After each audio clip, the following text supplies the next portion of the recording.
Greetings, love. Noemi here, diaspora founder, investor, and builder of businesses that the West wish they could build. All right, a few things I want to talk about today, but I'm going to stick to one thing, all right? So I see a lot of comments on my YouTube about the fact that why don't I do my content in English? Or one person suggested Lingala. First of all, you don't want that because my Lingala sucks. But yeah, so I also want to be fully honest. Yes, some of my podcast episodes are done in French because a lot of my guests in DRC don't speak English very well.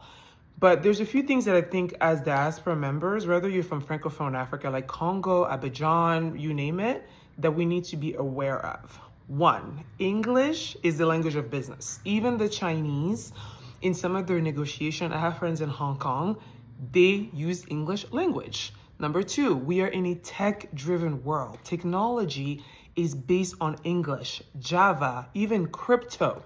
A lot of these coding mechanisms, and now we have AI, are based on the English language. Number three, let's state the obvious here. I grew up in Congo, but I immigrated to Canada at a very young age. Shout out to Montreal. But then we moved to Ontario, which is the Greater Toronto area. I speak English 99% of the time, so it's my language now.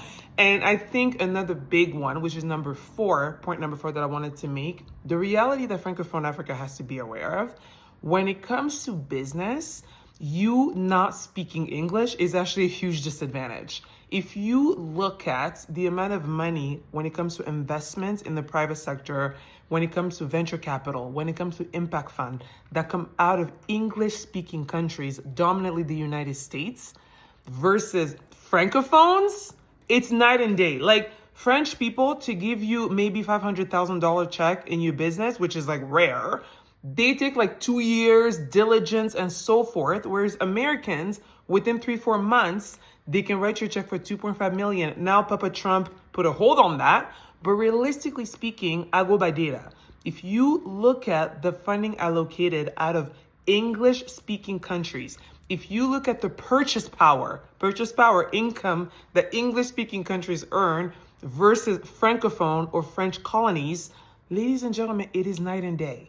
So while I do speak French, although not the best, I do speak French. I speak butchered Lingala. I love the English language. And ladies and gentlemen, let's just be honest here. I'm Congolese. We are a Belgian colony. The only reason why we speak French is because of the colonial people. The only reason why I speak English, I immigrated in the West. Either way, these are not even our languages. But I just want to just shed the light on if you are French speaking, good for you. But I really